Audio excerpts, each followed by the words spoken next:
Let me first introduce myself and pronounce the name that is so important to me, given the fact that I recently discovered my roots. My second name, Khoike. Forgive me, I mispronounced that in the introduction. I did warn the audience here I would mispronounce. But there's a reason why, because I want to link it to my response. Thank you. Khoike is a Busman name, a San name. The original and first inhabitants of the southern part of this continent.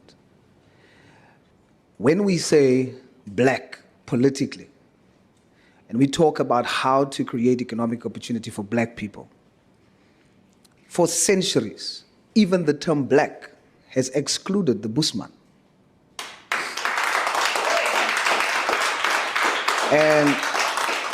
And I know you'll have my fellow colleagues in the different other parties say to me that while there's a definition in our political framework that says blacks in general and African in particular.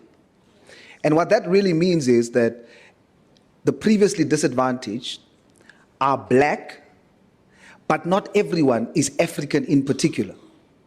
Now, unfortunately, the sacrificial lambs are the so-called colored people, which is majority in this.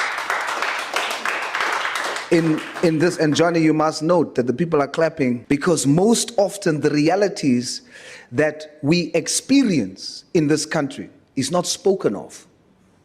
So colored people. So colored people, forgive me, just for those that don't know, is used in general to describe people of mixed race in South Africa. That's correct. Thank you. People of mixed race is and predominantly living in this particular province, the Western Cape. And so when you talk about equal opportunity, that race is literally excluded, including the first inhabitants. We're talking about ownership of land. For centuries, the discourse around ownership of land has been amongst those who doesn't own the land.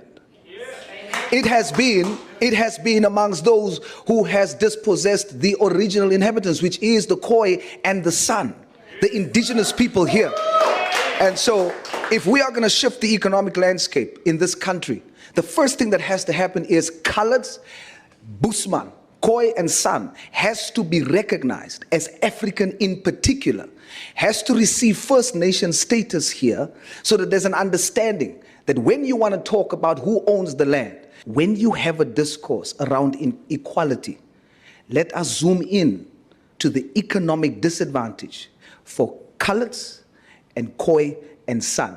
We are African in particular, not just black in general. Okay.